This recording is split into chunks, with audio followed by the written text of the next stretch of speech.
Okay. હા તો મિત્રો, આપણે અભ્યાસ કરી રહ્યા છીએ ધોરણ 12 વિષય બાયોલોજી, ચેપ્ટર નંબર 7 ઉદ્વિકાસ. તો તમે જાણો છો એ પ્રમાણે છેલ્લા લેક્ચરની અંદર આપણે જીવની ઉત્પત્તિ છે એ કઈ રીતે થઈ એના વિવિધ વાદ વિશે ચર્ચા કરી. હવે આજનો આપણો ટૉપિક છે, તમને સ્ક્રીન ઉપર દેખાઈ રહ્યું છે એ પ્રમાણે ઉદ્વિકાસ માટેના પુરાવાઓ શું છે. તો મુદ્દો શું કહેવા માંગે છે પહેલાં સમજી લઈએ. અને આ મુદ્દો બહુ જ આઈએમપી છે અને નીટ 2020ની પરીક્ષામાં આજના લેક્ચરમાં જે ચાલવાનું છે, આજના ટૉપિકમાંથી જે ચાલવાનું છે એમાંથી 2 સવાલો આ ચેપ્ટરમાંથી બેઠા પૂછાયેલા છે. હું તમને જ્યારે આવે એટલે કહીશ. એટલે દર વખતે આ જે ટૉપિક છે નીટની પરીક્ષામાં પૂછવા માટે બહુ જ આઈએમપી ગણવામાં આવે છે. ટૉપિકનું નામ છે ઉદ્વિકાસ માટેના પુરાવાઓ શું છે. ટૉપિક આપણને કહેવા માગે છે કે ભાઈ આપણે આગળ વાત કરી કે પૃથ્વીની ઉપર ભૂશાસ્ત્રીય એટલે કે એનું જે ભૂગોળ છે એમાં પણ ઉદ્વિકાસ થયેલો છે અને પૃથ્વી ઉપર આપણને જે જીવંત સ્વરૂપો જોવા મળે છે એ જીવંત સ્વરૂપોમાં પણ ઉદ્વિકાસ થયેલો છે. ઉદ્વિકાસ થવો જોઈએ અને ઉદ્વિકાસ જો ન થાય તો જે તે જીવંત સ્વરૂપો છે એ એમની જાતિઓ લુપ્ત થઈ જાય છે. કેમ? કારણ કે જેમ જેમ પૃથ્વીનું વાતાવરણ અને પર્યાવરણ બદલાય છે તેમ તેમ વિવિધ સજીવો છે એ પર્યાવરણ સામે ટકી રહેવા માટે પોતાની અંદર અનુકૂલનો વિકસાવે છે અને જે જીવંત સ્વરૂપો અનુકૂલનો વિકસાવી શકતા નથી એ જીવંત સ્વરૂપો લાંબા સમય સુધી આ પૃથ્વી ઉપર ટકી શકતા નથી. તો અસ્તિત્વ ટકાવી રાખવા માટે જે ચેન્જીસ આવતા હોય છે એને જ આપણે આમ તો કહીએ છીએ ઉદ્વિકાસ. તો ટૉપિકનો મતલબ એ છે કે ખરેખર ઉદ્વિકાસ થયો છે કે કેમ, એની કોઈ સાબિતી છે તમારી જોડે? કે ભાઈ આપણે એવું કહીએ છીએ કે ભાઈ પહેલાં વિવિધ પ્રકારના સજીવો, ખૂબ જ વિરાટ કદના સજીવો છે જોવા મળતા હતા, જે અત્યારે જોવા મળતા નથી. દાખલા તરીકે ડાયનાસોર. વિજ્ઞાન એવું કહે છે કે ભાઈ એના અશ્મિઓ મળેલા છે, પણ અત્યારે હાલ એ સ્વરૂપો જોવા મળતા નથી અને અત્યારે એને મળતા આવતા બીજા સ્વરૂપો આપણને જોવા મળી શકે છે. તો આ એક પ્રકારનો ઉદ્વિકાસનો ઇતિહાસ જ કહેવાશે. તો ખરેખર આવું થયું છે કે કેમ, કે પછી ખાલી વાતો છે એમને? તો એ અહીંયા આપણે સાબિત કરવાનું છે કે ઉદ્વિકાસના પુરાવાઓ શું છે. તમે અમને સાબિતી આપો કે ભાઈ ખરેખર ઉદ્વિકાસ થયેલો છે કે કેમ, કઈ રીતે માનવામાં આવે. ભાઈ પહેલા પ્રકારના સજીવો જોવા મળતા હતા, અત્યારે કોઈ નવા સજીવો જોવા મળે છે. તો આના પુરાવાઓ માટેના અલગ અલગ તમે સાબિતી અલગ અલગ પ્રકારે આપી શકો છો, બરાબર? તો એમાંથી આજના ટૉપિકની અંદર આપણે ઉદ્વિકાસના પુરાવાઓમાં અભ્યાસ કરવાનો છે. એક આપણે ભણીશું અશ્મિ વિદ્યાકીય પુરાવાઓ. કેટલા પ્રકારના પુરાવાઓ ઉદ્વિકાસ થયો છે કે નહીં એ સાબિત કરે છે. એના ઉપરથી ખબર પડે છે કે ભાઈ ઉદ્વિકાસ થયેલો છે, બરાબર? તો એમાં છે અશ્મિ વિદ્યાકીય પુરાવાઓ. એ જ રીતે આપણે જોઈશું ગર્ભ વિદ્યાકીય પુરાવાઓ. એ જ રીતે ત્રીજા નંબરમાં આપણે જોઈશું અંતસ્થ અને બાહ્યાકાર વિદ્યાકીય પુરાવાઓ. અને એ જ રીતે આપણે જોઈશું જૈવ રાસાયણિક પુરાવાઓ.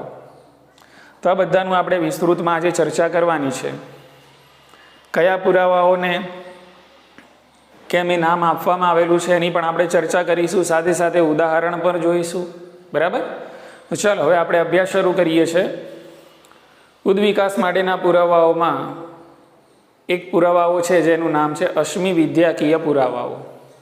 અશ્મિ વિદ્યાકીય પુરાવાઓ એટલે કે અંગ્રેજીમાં ખાસ નામ યાદ રાખવાનું, કારણ કે નીટની પરીક્ષામાં અંગ્રેજીમાં પણ શબ્દ મૂકીને પ્રશ્નો પૂછાતા હોય છે.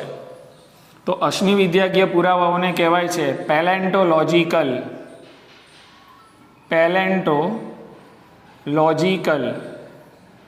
બરાબર? તો પેલેન્ટોલોજીકલ પુરાવાઓ તરીકે એને ઓળખવામાં આવે છે, એનું અંગ્રેજી નામ. હવે અશ્મિ વિદ્યાકીય પુરાવાઓ એટલે શું કહેવા માંગે છે? તો મિત્રો આપણને ખબર છે કે ભાઈ ખડકો, તો ખડકોનું નિર્માણ કઈ રીતે થાય છે? તો ખડકોનું નિર્માણ કોઈ 1-2 દિવસની પ્રક્રિયા હોતી નથી, પરંતુ લાખો વર્ષોની એક લાંબી પ્રક્રિયા હોય છે, જેના કારણે ખડકોનું નિર્માણ થતું હોય છે. અને એ ખડકોના નિર્માણની અંદર જે તે સમયમાં, જે તે લાખો વર્ષો પહેલાં કે હજારો વર્ષો પહેલાં જે જીવંત સ્વરૂપો જોવા મળતા હશે, એ જીવંત સ્વરૂપોના જે અશ્મિઓ છે, જે અવશેષો છે, એ દટાઈ ગયેલા હોય છે, અવસાદિત થયેલા હોય છે, અને ધીમે ધીમે ખડકોની રચના થતી હોય છે.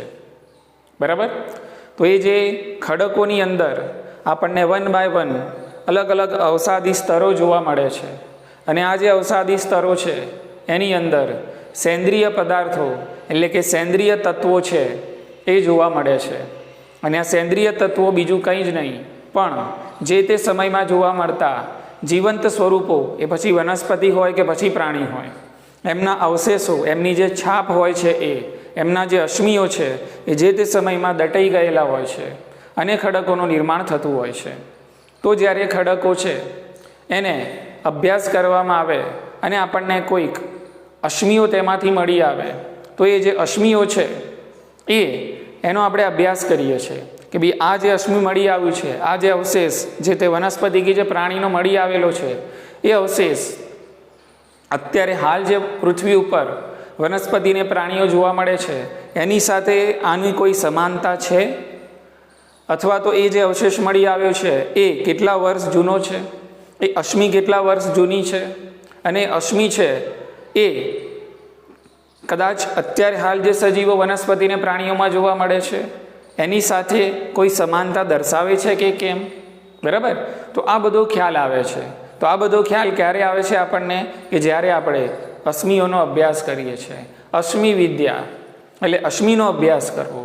જે તે અશ્મિ આપણને ખડકોમાંથી મળે છે, એ જે અશ્મિ છે એનો અભ્યાસ કરવાનો છે કે ભાઈ એ કેટલા વર્ષ જૂની છે, એ કોની સાથે સમાનતા દર્શાવે છે, એ કયા સજીવના પૂર્વજોને મળતી આવે છે.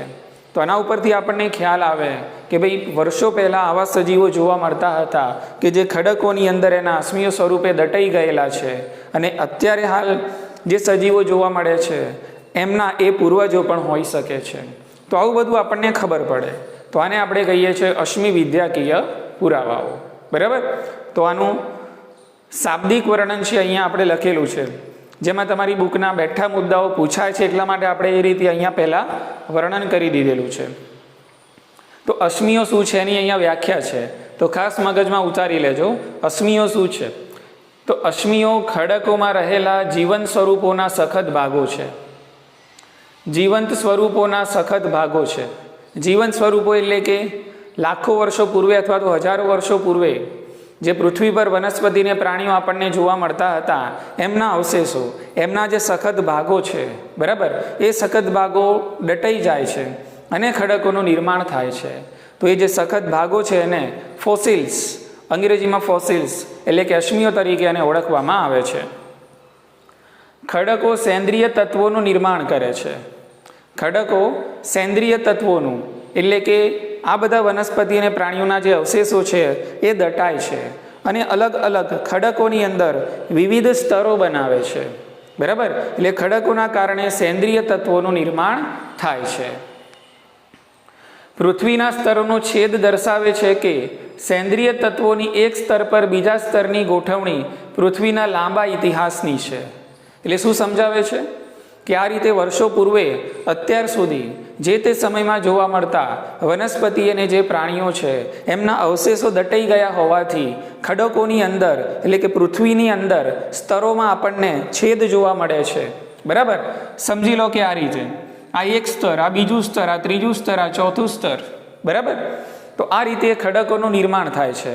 ખડકોની અંદર સેન્દ્રિય તત્વો આવેલા હોય છે અને આ જે પૃથ્વીના સ્તરોની અંદર આ જે પૃથ્વીના જે સેન્દ્રિય સ્તરો છે એની અંદર આપણને છેદ જોવા મળે છે. અને આ છેદ ઉપરથી આપણને ખબર પડે છે કે એક સ્તર બીજા સ્તર ઉપર જે તે સમયે અસ્તિત્વમાં આવેલું હશે, બીજા સ્તર ઉપર ત્રીજું સ્તર છે એની રચના થાય છે, એ જે તે સમયે અસ્તિત્વમાં આવેલું હશે. તો એક સ્તર ઉપર બીજું સ્તર છે સેન્દ્રિય સ્તર છે એની રચના થાય છે અને આ રચના થવા પાછળ 1-2 વર્ષ 100 વર્ષ નહીં પણ મિત્રો હજારો અને લાખો વર્ષો લાગતા હોય છે. એટલે આના ઉપરથી ખબર આપણને એ પડે છે કે પૃથ્વી છે એનો ઇતિહાસ ઘણો લાંબો છે. પૃથ્વી ઉપર હજારો અને લાખો વર્ષો પહેલાં પણ કેટલાક સજીવો જોવા મળતા હશે જેમના અશ્મિઓ દટાઈ ગયા છે અને એટલે સેન્દ્રિય સ્તરોનું 1 by 1 જે તે સમયમાં નિર્માણ થયેલું છે. હવે સમજાવે છે વિવિધ વયના અવસાદી ખડકો ભિન્ન જીવન સ્વરૂપોના અશ્મિઓ ધરાવે છે. ભિન્ન જીવન સ્વરૂપોના અશ્મિઓ એટલે માની લો કે અહીંયા આ સ્તર છે, આ સ્તરમાંથી તમને કોઈક કોઈ જીવન સ્વરૂપના અશ્મિઓ મળે છે. એ જ રીતે એના નીચેના સ્તરમાંથી કોઈ બીજા જીવન સ્વરૂપના અશ્મિઓ મળે છે. તો અલગ અલગ સમયે જે વિવિધ સ્તરો રચાયેલા છે એ સ્તરોની અંદર વિવિધ જીવંત સ્વરૂપોના અશ્મિઓ આપણને જોવા મળે છે.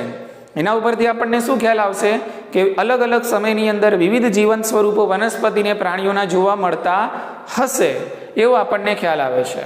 બરાબર, જે ખડકોના નિર્માણ દરમિયાન મૃત્યુ પામ્યા હશે. એટલે જ્યારે ખડકોનું નિર્માણ થતું હશે એ વખતે આ જીવન સ્વરૂપો મૃત્યુ પામ્યા હશે અને મૃત્યુ પામીને ખડકોની અંદર વિવિધ સેન્દ્રિય સ્તરોનું નિર્માણ કરેલું હશે. બરાબર, ઓકે. હવે આપણને શું સમજાવે છે કે ભાઈ તેમાંના કેટલાક અશ્મિઓ આધુનિક સજીવો સાથે સરખાપણું દર્શાવે છે. માની લો કે કોઈક જગ્યાએ આપણે ખોદકામ કરીએ છીએ, બરાબર, એટલે કે પુરાતત્વ વિભાગના જે અધિકારીઓ છે એ કોઈક જગ્યાએ ખોદકામ કરે છે તો એમને જમીનના નીચેના સ્તરોમાંથી વિવિધ પ્રકારના અશ્મિઓ મળતા હોય છે, વિવિધ પ્રકારની ઇમ્પ્રેશન્સ અને ચિહ્નો મળતા હોય છે. તો એના ઉપરથી આપણે એવો અંદાજો લગાવીએ છીએ કે ભાઈ આવા સજીવો છે વર્ષો પહેલાં જોવા મળતા હશે. અને એવું પણ આપણે અનુમાન લગાવીએ છીએ કે આ જે અશ્મિ વનસ્પતિ અને પ્રાણીનું જે આપણને ખડકોના ખોદકામ દરમિયાન મળેલું છે એ અશ્મિ છે એ અત્યારના કયા સજીવ સાથે સરખાપણું અને જુદાપણું દર્શાવે છે એનો પણ આપણે અભ્યાસ કરીએ છીએ. બરાબર, ઓકે. તો અહીંયા તમને સમજાવવા માટે અહીંયા એક ઉદાહરણ આપેલું છે કે ભાઈ લુપ્ત સજીવોનું પ્રતિનિધિત્વ કરે છે. બરાબર, એટલે અત્યારે હાલ જે સજીવો જોવા મળે છે, બરાબર, ઓકે, એ કદાચ એવું માનવામાં આવે છે કે વર્ષો પૂર્વે જોવા મળતા જે સજીવો છે, બરાબર, એમાંથી જ કદાચ ઉતરી આવેલા હોવા જોઈએ. અને જે અશ્મિઓ આપણને ખડકોમાંથી મળે છે એ લુપ્ત થઈ ગયેલા છે, અત્યારે હાલે સજીવો જોવા મળતા નથી. એટલે લુપ્ત થઈ ગયેલા સજીવોનું આ જે અશ્મિઓ છે એ કેપ્ટનશીપ કરે છે, એટલે કે પ્રતિનિધિત્વ કરે છે. અશ્મિઓ ઉપરથી આપણને ખ્યાલ આવે છે કે આ જે સજીવો છે અત્યારે હાલ આપણને જોવા મળતા નથી. ઉદાહરણ તરીકે આપણે મૂવીઝની અંદર જોયું છે કે ભાઈ ડાયનાસોર, બરાબર, અસલ રિયલ લાઈફની અંદર અત્યારે હાલ સૃષ્ટિ ઉપર તો ડાયનાસોર આપણને જોવા મળતા નથી. એમના વિશે એવું કહેવામાં આવે છે કે 250 થી 300 મિલિયન વર્ષો પહેલાં 250 થી 300 મિલિયન વર્ષો પહેલાં ડાયનાસોર નામની આ જે વિરાટ જાતિ છે એ જોવા મળતી હશે. અને આ ડાયનાસોર્સ છે એમનો રેપ્ટાઇલ્સ એટલે કે સરીસૃપોની અંદર સમાવેશ કરવામાં આવે છે. અને આ ડાયનાસોર્સ છે અત્યારે હાલ જોવા નથી મળતા. એનું કારણ એ છે કે એમને જે બદલાતી પર્યાવરણની પરિસ્થિતિ છે એની સામે તાદાત્મ્ય સાધ્યું નથી, એની સામે અનુકૂલનો સાધ્યા નથી, એ પ્રમાણે એમને વિકાસ કર્યો નથી. એટલે અત્યારે હાલના સમયની અંદર આ ડાયનાસોર નામના પ્રાણીઓ જોવા મળતા નથી. બરાબર, અહીંયા તમને એક ઉદાહરણ સ્વરૂપે સમજાવવા માટે ડાયનાસોરનું વંશવાળી વૃક્ષ દર્શાવ્યું છે અને એવું સમજાવ્યું છે કે આ જે ડાયનાસોર છે એ અત્યારના જે સજીવો, દાખલા તરીકે મગર અને પક્ષીઓ છે એની સાથે મળતું આવે છે. આપણે જાણીએ છીએ મિત્રો કે ભાઈ મગર એ પણ સરીસૃપ પ્રાણી છે અને ડાયનાસોર પર એવું કહેવામાં આવે છે કે એ પણ સરીસૃપ પ્રાણી હતું. બરાબર, તો એમાંથી જ આ પ્રાણીઓ અત્યારના હાલના જે મગર અને જે પક્ષીઓ છે એ ઉતરી આવેલા હોવા જોઈએ. બરાબર, તો અહીંયા તમને એક ડાયનાસોરનું વંશવાળી પૃથક્કરણ નહીં પણ વંશવાળી વૃક્ષ આપેલું છે. ઓકે, તો આ બધા જે નામ આપેલા છે આ બધા ડાયનાસોર્સના અલગ અલગ નામ છે. બરાબર, ઓકે, સમજી લો કે ભાઈ બ્રેકિયોસોરસ, ઓકે, એ પણ એક ડાયનાસોરનું સ્વરૂપ છે. સ્ટેગોસોરસ એ પણ ડાયનાસોરનું એક સ્વરૂપ છે. તો આ બ્રેકિયોસોરસ છે એમાંથી વિકાસ થઈને બન્યું હશે ટ્રાયરેનોસોરસ. એ જ રીતે આ સ્ટેગોસોરસ છે એમાંથી વિકાસ થઈને બન્યું હશે ટ્રાયસેરોટોપ્સ. બરાબર, ઓકે. એ જ રીતે અત્યારે હાલ આપણને જે પક્ષીઓ અને જે મગર જોવા મળે છે એ પણ ડાયનાસોરની અંદરથી જ કંઈક ને કંઈક અનુકૂલિત થઈને વિકસી આવેલા હોવા જોઈએ. દાખલા તરીકે આર્કિયોપ્ટેરિસ, એ જ રીતે એમાંથી આવેલો હોવો જોઈએ ક્રોકોડિલિયન, અને એ જ રીતે એમાંથી ટેરોનોડિન. બરાબર. તો આ એક તમને વૃક્ષ બતાવ્યું છે. આને કહેવાય છે ડાયનાસોરનું વંશવાળી વૃક્ષ. તો મિત્રો આ બધા નામ આપણે યાદ રાખશું. બરાબર, કે ભાઈ કયું પ્રાણી છે એ કયા પ્રાણીમાંથી ઉદ્વિકસિત થયેલું છે, એવું કંઈક આની અંદર દર્શાવવાનો પ્રયત્ન કરેલો છે. અને આ વંશવાળી વૃક્ષ છે કોનું છે? ડાયનાસોરનું છે. એ પણ આપણે યાદ રાખશું. ઓકે. આગળ, વિવિધ અવસાદી સ્તરોમાં અશ્મિઓનો અભ્યાસ તે સમયે અસ્તિત્વ ધરાવતા સજીવોની ભૂશાસ્ત્રીય અવધિ દર્શાવે છે. એટલે આ શું સમજાવે છે કે જ્યારે આપણે વિવિધ અશ્મિઓનો અભ્યાસ કરીએ છીએ તો વિવિધ અશ્મિઓના અભ્યાસ ઉપરથી આપણને એવું માલુમ પડે છે કે એ વખતે જે તે પૃથ્વી છે, બરાબર, જે તે પૃથ્વી છે એની જમીન છે એમાં શું હશે, એ જમીન છે મતલબ એ વખતે એમની અવધિ શું હશે. બરાબર, એ વખતે આપણને જે પૃથ્વીની અંદર એટલે કે જે જમીન જોવા મળતી હશે, બરાબર, ઓકે, તો એ જમીનની અંદર આ જે સજીવો આપણને એના અશ્મિઓ જે મળી આવેલા છે તો કેટલા વર્ષો પૂર્વે મળી આવેલા હશે, મતલબ કેટલા વર્ષો પૂર્વે આ જે ભૂશાસ્ત્રીય મતલબ જે પૃથ્વીની જમીન છે એના ઉપર જોવા મળતા હશે. તો આ બધી વસ્તુઓનો આપણને ખ્યાલ આવે છે. આવો ખ્યાલ ક્યારે આવે? તો વિવિધ વયના જે અવસાદી સ્તરોનો અભ્યાસ થાય. વિવિધ વયના અવસાદી સ્તરો એટલે કે અહીંયા ઉદ્વિકાસ તો કેવી લાખો અને કરોડો વર્ષોની એક પ્રકારની ક્રમિક પ્રક્રિયા છે. બરાબર, એટલે વિવિધ અવસાદી સ્તરોની રચના થતી હોય છે. બરાબર, તો વિવિધ અવસાદી સ્તરો છે એ અલગ અલગ વયના હોઈ શકે છે. બરાબર, કે ભાઈ 50 મિલિયન વર્ષો પૂર્વે, 100 મિલિયન વર્ષો પૂર્વે, 150 મિલિયન વર્ષો પૂર્વે. તો આ પ્રકારના જે વિવિધ વયના અવસાદી સ્તરો છે એની અંદર રહેલા અશ્મિઓનો અભ્યાસ કરવામાં આવે તો જે તે સમયની ભૂશાસ્ત્રીય માહિતી આપણને મળતી હોય છે. એટલે એની અવધિ છે આપણને મળે છે. સમય સાથે જીવંત સ્વરૂપોમાં બદલાવ થાય છે. ઓબ્વિયસ છે, અત્યારે હાલ પણ આપણને ખ્યાલ છે જ કે જેમ જેમ સમય બદલાતો જાય છે એમ એમ સજીવોની નવી અને નવી જાતિઓ છે વિકસતી જાય છે, જે આપણને પહેલાં જોવા મળતી હતી નહીં. એ જીવંત સ્વરૂપો આપણને હાલના સમયની અંદર જોવા મળે છે. બરાબર. એ જ રીતે અહીંયા બીજો મુદ્દો છે, ખાસ ધ્યાન રાખવાનું. અશ્મિઓની ઉંમરની ગણતરી 2 પદ્ધતિથી કરી શકાય છે. અસલમાં આ વસ્તુ તમને પ્રશ્ન કરીને પૂછેલી છે કે ભાઈ અશ્મિઓની ઉંમરની ગણતરી કઈ રીતે કરી શકાય છે. તેના માટે 2 પદ્ધતિ છે. બરાબર, તો એ 2 પદ્ધતિના નામ અહીંયા લખેલા છે. એક છે સાપેક્ષ ડેટિંગ અને બીજું છે નિરપેક્ષ ડેટિંગ. બરાબર, આ જે નિરપેક્ષ ડેટિંગ છે એને રેડિયો એક્ટિવ ડેટિંગ તરીકે પણ ઓળખવામાં આવે છે. હું તમને સરળ શબ્દોમાં સમજાવી દઉં અને તમારે નોટ ડાઉન કરવું હોય તો કરી શકો છો. સાપેક્ષ ડેટિંગ એટલે શું? સાપેક્ષ એટલે કે કોઈકની સાથે આપણે સરખામણી કરવાની છે, કોઈકની સાથે કમ્પેર કરવાની છે. બરાબર, કે ભાઈ આની સરખામણીમાં આની ઉંમર કેટલી. બરાબર, એટલે દાખલા તરીકે આપણને સમજી લો કે ખડકોની અંદરથી જ્યારે ખડકોનું ધોવાણ થતું હોય છે અનુક્રમણના કારણે, એમાંથી દાખલા તરીકે કોઈ અશ્મિ મળે છે. હવે એ અશ્મિ કેટલા વર્ષ જૂની છે એ આપણે શોધવું હોય તો આપણી જોડે કોઈ એક રેફરન્સ સ્ટાન્ડર્ડ અશ્મિ છે કે જેની ઉંમર આપણને ખબર છે. તો જાણીતી મતલબ જે અશ્મિની ઉંમર આપણને ખબર છે એને આપણે સ્ટાન્ડર્ડ અશ્મિ તરીકે લેવાની છે અને એ અશ્મિને આપણે જે તે આપણને અશ્મિ મળી છે એની સાથે સરખાવવાની છે. તો એની સાપેક્ષમાં આની ઉંમર કેટલી છે એનો આપણને ખ્યાલ આવે છે. એની અંદર રહેલા જે ખનિજો છે, એની અંદર રહેલા જે રસાયણો છે, બરાબર, એ રસાયણોનું પૃથક્કરણ કરતાં આપણને માલુમ પડે છે કે જે તે અશ્મિની ઉંમર કેટલી છે. ચલો, એ જ રીતે નિરપેક્ષ ડેટિંગ એટલે શું?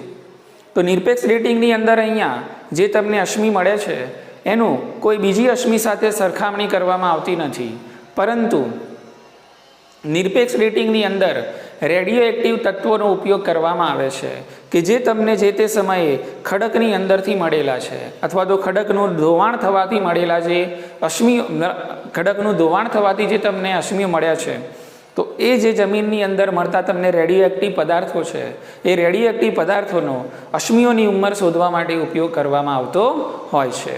બરાબર, અને સામાન્ય રીતે નિરપેક્ષ ડેટિંગની અંદર રેડિયો એક્ટિવ પદાર્થ તરીકે C14નો ઉપયોગ કરવામાં આવે છે. C14 કાર્બન 14નો રેડિયો એક્ટિવ ડેટિંગની અંદર ઉપયોગ કરવામાં આવતો હોય છે. તો મિત્રો અહીંયા આપણે આ બે પદ્ધતિના ફક્ત નામ યાદ રાખવાના છે, બીજી કોઈ ડિટેલ આપણે આમાં પડવાનું નથી. ઠીક છે. તો મિત્રો આ હતું, આ જે પુરાવાઓ છે કે જે ઉદ્વિકાસ દર્શાવે છે આને કહેવાય અશ્મિ વિદ્યાકીય પુરાવાઓ. તો આની અંદર આપણે મુખ્યત્વે કોન્સન્ટ્રેટ કર્યું શાના ઉપર? અશ્મિ વિદ્યા ઉપર, અશ્મિના અભ્યાસ ઉપર. એના ઉપરથી આપણને ખબર પડે છે કે ખરેખર ઉદ્વિકાસ થયેલો છે કે કેમ. ચલો હવે આપણે વાત કરીએ ગર્ભ વિદ્યાકીય પુરાવાઓ. બરાબર. તો આમાંથી આ વખતે નીટ 2020ની અંદર પ્રશ્ન પૂછાયેલો છે. કયો પ્રશ્ન હતો એ હું તમને કહું, પહેલાં આપણે મુદ્દાને સમજી લઈએ. આમાં તમારે બે વૈજ્ઞાનિકોના નામ યાદ રાખવાના છે. એક વૈજ્ઞાનિકનું નામ છે અર્નસ્ટ હેકલ. જો મુદ્દો છે ગર્ભ વિદ્યાકીય પુરાવાઓ, તો અહીંયા ગર્ભનો અભ્યાસ કરવાનો છે. ગર્ભના અભ્યાસ ઉપરથી આપણને માલુમ પડશે કે ઉદ્વિકાસ થયેલો છે કે કેમ. બરાબર. ઓકે, માની લો કે કેટલાય પૃષ્ઠવંશી પ્રાણીઓ છે અને સમજી લો કે આપણે માનવ. તો મોટાભાગના પૃષ્ઠવંશી પ્રાણીઓ અને માનવની અંદર જ્યારે ગર્ભનું નિર્માણ થતું હોય છે તો ગર્ભની અંદર જે ફેરફારો થતા હોય છે એ બધા લગભગ મોટાભાગના પૃષ્ઠવંશીઓ કે જે માનવ સહિતના પૃષ્ઠવંશીઓ છે બધાની અંદર ગર્ભની અંદર જે ફેરફારો થાય છે સરખા પ્રકારના હોય છે. પરંતુ ગર્ભ જ્યારે પુખ્ત બને છે, એટલે કે જ્યારે પ્રાણી પુખ્ત બને છે તો પુખ્તાવસ્થાની અંદર જે તે ફેરફારો આપણને બધા પ્રાણીઓમાં સરખા જોવા મળતા નથી. એટલે જે રીતે પ્રાણીઓના અંગો વિકસે છે એવી જ રીતે મનુષ્યના અંગો વિકાસ પામતા નથી. મનુષ્યની અંદર એ પ્રકારની રચનાઓ આપણને જોવા મળતી નથી. હા, પણ જ્યારે બધા શું હતા? પહેલાં ગર્ભ હતા. તો ગર્ભની અંદર જે વસ્તુ બને છે, ગર્ભની અંદર જે રચનાઓ બનવાનો ક્રમ હોય છે એ બધામાં સરખો હોય છે એવું માનવું છે. કોનું? અર્નસ્ટ હેકલનું એવું માનવું છે. બરાબર. શું સમજાવે છે કે ભાઈ બધા પૃષ્ઠવંશીઓમાં કેટલાક લક્ષણો ગર્ભીય તબક્કા દરમિયાન સમાન હોય છે. એટલે બધા પૃષ્ઠવંશીઓની આપણે વાત કરીએ તો એની અંદર ગર્ભીય તબક્કા દરમિયાન કે જ્યારે ગર્ભનું નિર્માણ થતું હોય છે એ વખતે લક્ષણો બધામાં સરખા જ હોય છે. બરાબર. પરંતુ પુખ્તમાં ગેરહાજર હોય છે. બરાબર. પણ જ્યારે આ બધા પૃષ્ઠવંશીઓ કેવા થાય છે? પુખ્ત થાય છે. તો બધા પૃષ્ઠવંશીઓની અંદર પુખ્તતામાં એ બધા લક્ષણો સરખા જોવા મળતા નથી. બધામાં અલગ અલગ રચનાઓ આપણને જોવા મળે છે. બરાબર. ઉદાહરણ, માનવ સહિતના બધા જ પૃષ્ઠવંશીઓમાં શીર્ષની પાછળ અવશિષ્ટ ઝાલરફાટની હરોળ વિકસે છે. બરાબર. એટલે કહેવા શું માંગે છે કે ભાઈ જ્યારે ગર્ભીય તબક્કો હોય છે તો ગર્ભીય તબક્કામાં તમે પણ જોયું હશે મિત્રો. બરાબર, કે સોનોગ્રાફીમાં પણ આપણને ખબર પડે કે માનવની અંદર જ્યારે આપણે ગર્ભનો અભ્યાસ કરીએ, ગર્ભ જ્યારે બનતો હોય ત્યારે શીશની પાછળ એક નાનકડી પૂંછડી જેવું જોવા મળતું હોય છે. તો બધા પૃષ્ઠવંશીઓની અંદર શીર્ષની પાછળ એક અવશિષ્ટ પૂંછડી જોવા મળે છે. બરાબર. પરંતુ જ્યારે ગર્ભ પુખ્ત થાય છે, એટલે જ્યારે માનવ પુખ્ત થાય છે ત્યારે પૂંછડી જોવા મળતી નથી. અથવા તો શીર્ષની પાછળ કેટલીક ઝાલરફાટો આપણને જોવા મળે છે અને ઝાલરફાટોની હરોળ આપણને જોવા મળે છે. બરાબર. પરંતુ બધા પુખ્ત પ્રાણીઓની અંદર આવી ઝાલરફાટોની હરોળ આપણને પુખ્તાવસ્થામાં નથી જોવા મળતી, પરંતુ ગર્ભીય તબક્કા દરમિયાન જોવા મળે છે. પણ મત્સ્યની આપણે વાત કરીએ તો મત્સ્યની અંદર મિત્રો આપણને આ જે ઝાલરફાટો છે કાર્યરત જોવા મળે છે. બરાબર. પણ બીજા બધા પૃષ્ઠવંશીઓની અંદર આ ઝાલરફાટો ગર્ભીય તબક્કા દરમિયાન હતી શીર્ષની પાછળ, પણ હવે પુખ્તાવસ્થામાં નથી જોવા મળતી. ફક્ત મત્સ્યની અંદર જ હવે આપણને એ ઝાલરફાટો કાર્યરત જોવા મળે છે. ઠીક છે. તો આવું માનવું હતું કોનું? અર્નસ્ટ હેકલ. બરાબર. ઉદાહરણ ફરીથી વાંચી લઈએ, સીધું મગજમાં ઉતારજો. માનવ સહિતના બધા જ પૃષ્ઠવંશીઓમાં શીર્ષની પાછળ અવશિષ્ટ એટલે કે જેનું કંઈ કામ છે નહીં. બરાબર. ઓકે, કે જે યુઝફુલ નથી, જે ઉપયોગી નથી, એને આપણે કહીએ છીએ અવશિષ્ટ અંગ. બરાબર. તો અવશિષ્ટ ઝાલરફાટની હરોળ વિકસે છે પૃષ્ઠવંશીઓમાં શીર્ષની પાછળ, પરંતુ તે ફક્ત મત્સ્યમાં જ કાર્યરત હોય છે. મત્સ્યની અંદર જ કાર્યરત હોય છે. બરાબર. મત્સ્યોની અંદર જ આપણને કંઈક ઉપયોગમાં આવતી જોવા મળે છે. બાકીના પૃષ્ઠવંશીઓમાં આપણને પછી એ પુખ્તાવસ્થામાં ઉપયોગમાં આવતી જોવા મળતી નથી, કારણ કે એ હતું અવશિષ્ટ અંગ. અને અન્ય પૃષ્ઠવંશીઓમાં આ જે ઝાલર ફાટો છે કાર્યરત જોવા મળતી નથી. બરાબર. ચાલો હવે વાત કરીએ બીજા વૈજ્ઞાનિક જેમનું નામ હતું કાર્લ અર્નસ્ટ વોન બાયર. બરાબર, કાર્લ અર્નસ્ટ વોન બાયર. ઓકે, તો કાર્લ અર્નસ્ટ વોન બાયરે બહુ જ કાળજીપૂર્વકનો અભ્યાસ કર્યો અને અવલોકન કર્યું. બરાબર, અને અવલોકન ઉપરથી આ જે ખ્યાલ હતો, બરાબર, કે ભાઈ અર્નસ્ટ હેકલનો જે ખ્યાલ હતો, બરાબર, એ ખ્યાલને નકારવામાં આવ્યો.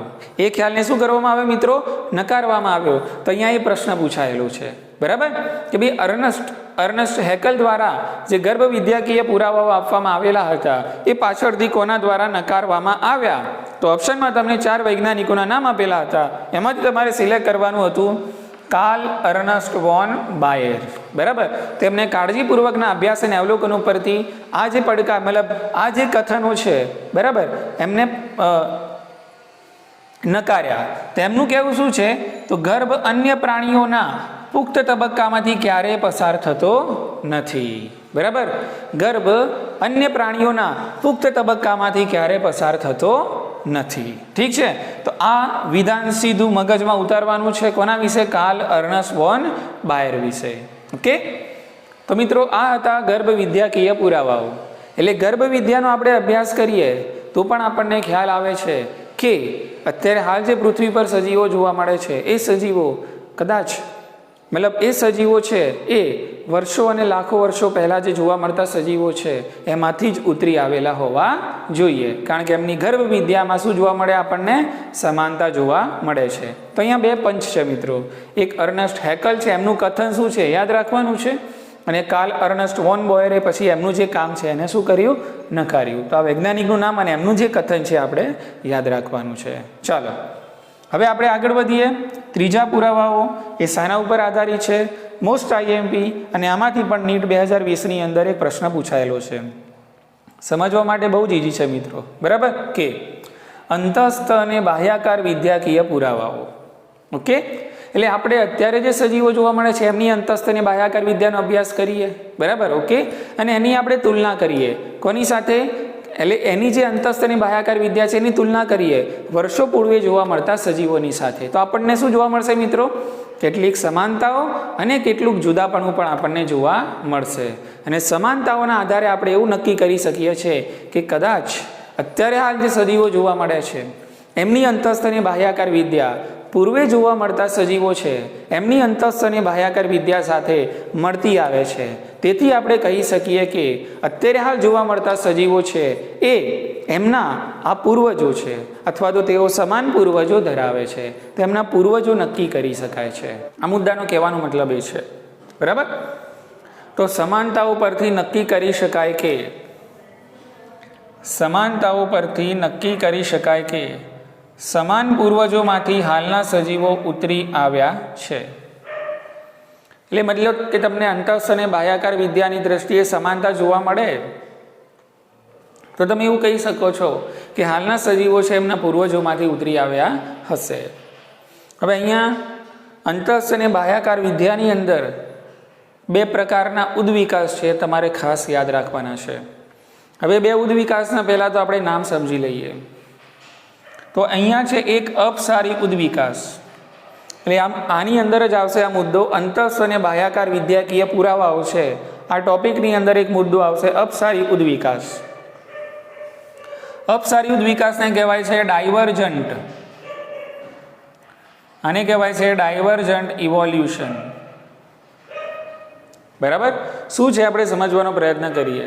અને બીજા પ્રકારનો ઉદ્વિકાસ તમારે યાદ રાખવાનો છે કેન્દ્રાભિસારી ઉદ્વિકાસ. એક હોય છે અપસારી ઉદ્વિકાસ, એ શું છે આપણે સમજીશું, એના ઉદાહરણ જોઈશું. અને બીજું છે કેન્દ્રાભિસારી ઉદ્વિકાસ, એ શું છે આપણે સમજીશું.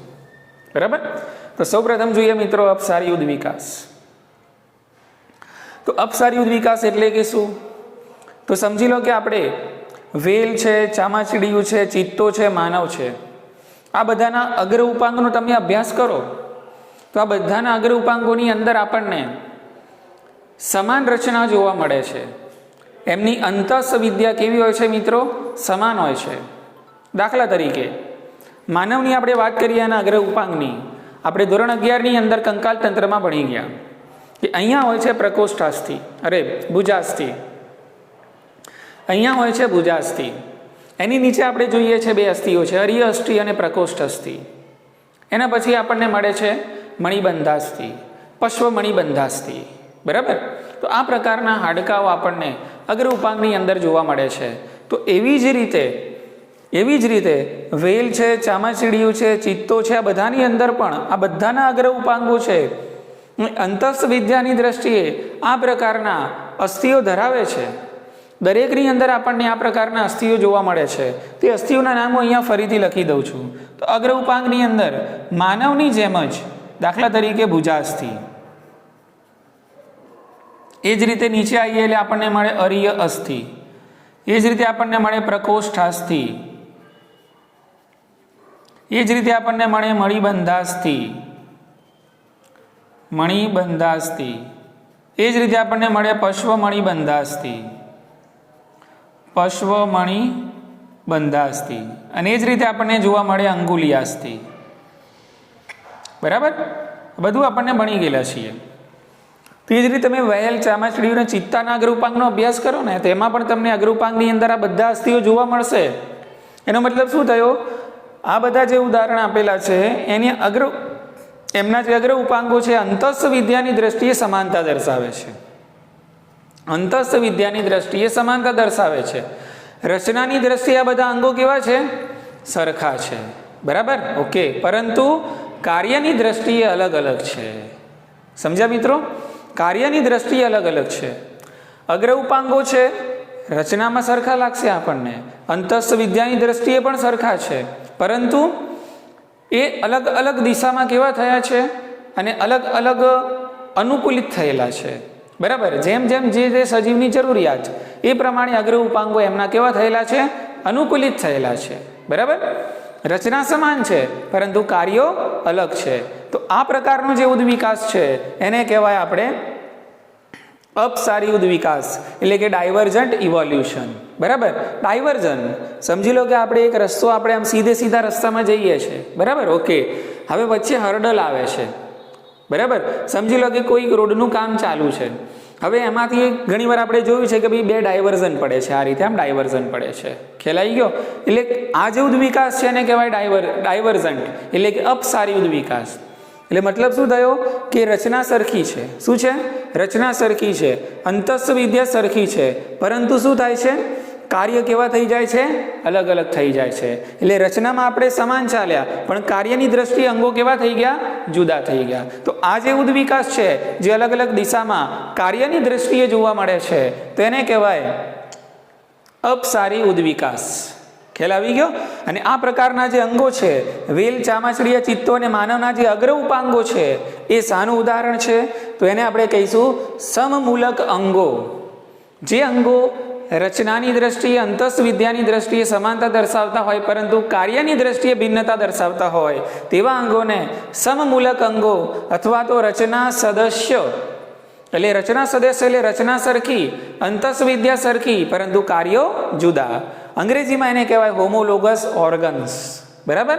તો અહીંયા સમમૂલક અંગો એટલે શું એ પણ આપણે વ્યાખ્યા યાદ રાખશું, એના ઉદાહરણ આપણે યાદ રાખશું. અને સમમૂલક અંગો છે એ કયા ઉદ્વિકાસનું રિઝલ્ટ છે? તો અપસારી ઉદ્વિકાસનું પરિણામ છે. બરાબર. કે આના ઉપરથી શું ખબર પડશે? તો સમાન પૂર્વજો નિર્દેશિત કરે છે. સમાન પૂર્વજો નિર્દેશિત કરે છે એટલે કે વેલ, ચામાચીડિયું, ચિત્તો અને માનવ આ બધાના અગ્ર ઉપાંગો અંતસ્થ વિદ્યાની દ્રષ્ટિએ સરખા છે. એટલે શું નક્કી કરશે કે ભાઈ આ બધાના પૂર્વજો કેવા હશે? સમાન હશે. એવું નિર્દેશિત થાય છે. તો અપસારી ઉદ્વિકાસમાં આના સિવાય બીજા ઉદાહરણ છે એ પણ આપણે મગજમાં ધ્યાનમાં રાખીશું. તો પૃષ્ઠવંશીઓના હૃદય અને મગજ. તો પૃષ્ઠવંશીઓના હૃદય અને મગજ છે મોટે મોટું રચના અને અંતસ્થ વિદ્યાની દ્રષ્ટિએ આપણને સરખા જોવા મળે છે. બરાબર. એ જ રીતે ઉદાહરણમાં આવશે બોગનવેલના કંટક અને કુકુરબીટામાં પ્રકાંડ સૂત્ર. મોસ્ટ આઈએમપી ઉદાહરણ, ભૂતપૂર્વ નીટના પ્રશ્નપત્રોમાં પૂછાઈ ગયેલા ઉદાહરણ છે આ. બોગનવેલમાં કંટક અને કુકુરબીટામાં પ્રકાંડ સૂત્ર. ખ્યાલ આવી ગયો? કે રચનામાં સરખા જેવા લાગશે, અંતસ્થ વિદ્યા સરખી હશે પણ કાર્યો કેવા હશે? અલગ અલગ હશે. કંટક એટલે કે રક્ષણનું કાર્ય કરશે, પ્રકાંડ સૂત્ર એટલે આરોહણનું કાર્ય કરશે. ખ્યાલ આવી ગયો? એટલે આ પ્રશ્નમાં આપણે યાદ રાખવાનું, પ્રશ્નમાં કન્ફ્યુઝ કરે છે કઈ રીતે, બોગનવેલમાં પ્રકાંડ સૂત્ર અને કુકુરબીટામાં કંટક. ના, યાદ રાખશું શું આપણે, બોગનવેલમાં કંટક અને કુકુરબીટામાં પ્રકાંડ સૂત્ર. તો મિત્રો આટલું તમારે યાદ રાખવાનું છે અપસારી ઉદ્વિકાસમાં. ઠીક છે, ચાલો હવે આગળ વધીએ આપણે. હવે જોઈએ કેન્દ્રાભિસારી ઉદ્વિકાસ. કેન્દ્રાભિસારી ઉદ્વિકાસ એટલે શું? તો કેન્દ્રાભિસારી ઉદ્વિકાસ એટલે બહુ સિમ્પલ છે મિત્રો. આપણે અપસારી ઉદ્વિકાસમાં કેવું કર્યું, ડાયવર્જન્ટ ઇવોલ્યુશનની અંદર રચના અંતસ્વિદ્ય સરખી રાખી પરંતુ કાર્યમાં અલગ થઈ ગયા એટલે આપણે કીધું અપસારી. બરાબર. હવે કેન્દ્રાભિસારી એટલે શું કરશું આપણે, અહીંયા રચના અને અંતસ્વિદ્ય કેવી હશે, જુદી જુદી હશે, પણ કાર્યની દ્રષ્ટિએ આ બધા અંગો કેવા હશે, સરખા હશે. ખ્યાલ આવી ગયો મિત્રો? રચના અને અંતસ્વિદ્ય કેવી હશે, અલગ અલગ હશે. ખ્યાલ આવી ગયો કે રચના દેખાવ સરખો હશે પણ અંતસ્વિદ્યાને તમે અભ્યાસ કરશો તો અંતસ્વિદ્યા કેવી હશે, જુદી જુદી હશે, પણ એ બધા કાર્યો સરખા જ કરતા હશે. એટલે આપણે આમાં કેવું જવાનું, અલગ અલગ જઈને પાછા આમ ભેગા થવાનું, એટલે આને કહેવાય કેન્દ્રાભિસારી ઉદ્વિકાસ. બરાબર. તો આમાં ઉદાહરણ તમને પૂછાઈ ગયું આ વખતે નીટ 2020માં, કયું ઉદાહરણ, તો એની પણ હું અહીંયા ચર્ચા કરી લઉં છું. બરાબર. દાખલા તરીકે પતંગિયા અને પક્ષીની પાંખ. તો પતંગિયા અને પક્ષીની પાંખ આપણને દેખાવમાં સરખી જ લાગે છે, પરંતુ તમે એની અંતસ્વિદ્યાનો અભ્યાસ કરશો તો અંતસ્વિદ્યા છે એની અલગ અલગ છે. બરાબર. ઓકે, પણ કાર્યની દ્રષ્ટિએ સરખા છે. બંનેની પાંખો ઉડવાના જ કામમાં આવે છે. ખ્યાલ આવી ગયો? એટલે મુદ્દો શું છે, રચના અંતસ્વિદ્યા કેવી છે, જુદી જુદી છે, પણ કાર્ય કેવા છે, એક જ છે. તો આ પ્રકારનો જે ઉદ્વિકાસ છે એને કહેવાય કેન્દ્રાભિસારી ઉદ્વિકાસ. બરાબર. એને કન્વર્જન્ટ ઇવોલ્યુશન તરીકે ઓળખવામાં આવે છે. ઠીક છે, ચાલો બીજું ઉદાહરણ આપણે ભણીએ. ઓક્ટોપસ અને સસ્તનોની આંખ એ પણ કેન્દ્રાભિસારી ઉદ્વિકાસનું જ ઉદાહરણ છે.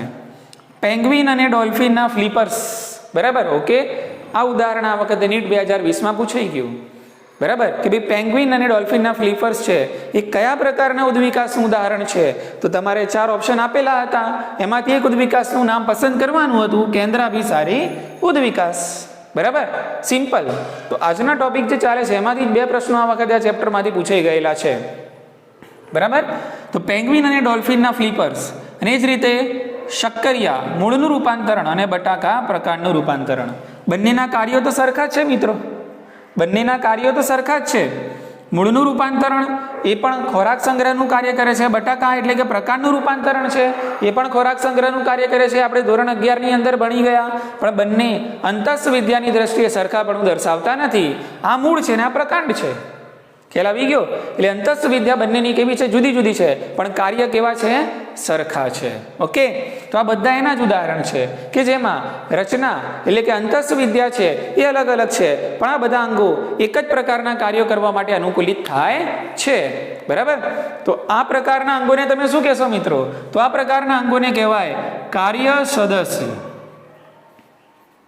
આ જે અંગો છે એને શું કહીશું આપણે મિત્રો? કાર્ય સદસ્ય અંગો. એટલે કાર્યની દ્રષ્ટિએ સમાનતા દર્શાવે છે. બરાબર.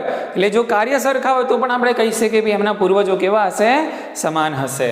તો આ જે અંગો છે એને રચના સદસ્ય કહેવાય અને આ જે અંગો છે એને કાર્ય સદસ્ય કહેવાય. કાર્યની દ્રષ્ટિએ ભેગા થાય છે, રચનાની દ્રષ્ટિએ ભેગા થતા નથી. અંતસ્વિદ્યા તો અલગ અલગ છે પણ કાર્યો બધાના એક જ જેવા છે. તો મિત્રો આ ઉદાહરણો આપણે ખાસ યાદ રાખશું. તો આને આપણે કહીએ છીએ કેન્દ્રાભિસારી ઉદ્વિકાસ. એટલે અહીંયા એક ટોપિક પૂરો થયો, અંતસ્થ અને બાહ્યાકાર વિદ્યાકીય પુરાવાઓનો. બરાબર. મોસ્ટ આઈએમપી મિત્રો, અને બહુ જ સરળ છે. ઉદાહરણો મોસ્ટ આઈએમપી. અને અપસારી ઉદ્વિકાસ અને કેન્દ્રાભિસારી ઉદ્વિકાસ, સમમૂલક અંગો, રચના સદસ્ય અંગો અને એ જ રીતે કાર્ય સદસ્ય અંગો જે છે એની વ્યાખ્યા મગજમાં ઉતારી લેજો અને ઉદાહરણ છે એ પણ તમે યાદ રાખજો. ચલો, આજનો છેલ્લો ટોપિક છે જૈવ રાસાયણિક પુરાવાઓ. ઉદ્વિકાસના જૈવ રાસાયણિક પુરાવાઓ પણ મળે છે. જો તમે કેટલાક સજીવોની અંદર અભ્યાસ કરો એમના પ્રોટીનનો, એમની અંદર રહેલા જે જનીનો છે એમનો અભ્યાસ કરો, તો આ બધા જનીન અને જે પ્રોટીન છે એમની કાર્યશૈલી એટલે કે એની કામ કરવાની જે પદ્ધતિ છે એ તમને સમાન જોવા મળશે. તો આના ઉપરથી શું નક્કી થશે કે ભાઈ આ સજીવો સમાન પૂર્વજો ધરાવે છે. બરાબર. તો જૈવ રાસાયણિક સમાનતા છે, જે રીતે અહીંયા આપણને રચનાકીય સમાનતા જોવા મળી, કાર્યની દ્રષ્ટિએ સમાનતા જોવા મળી, જેથી આપણે નક્કી કરી શકીએ છીએ કે એમના પૂર્વજો કયા છે. બરાબર, કે જે તે સમાન પૂર્વજો ધરાવતા હશે એવું નક્કી કરી શકીએ છીએ.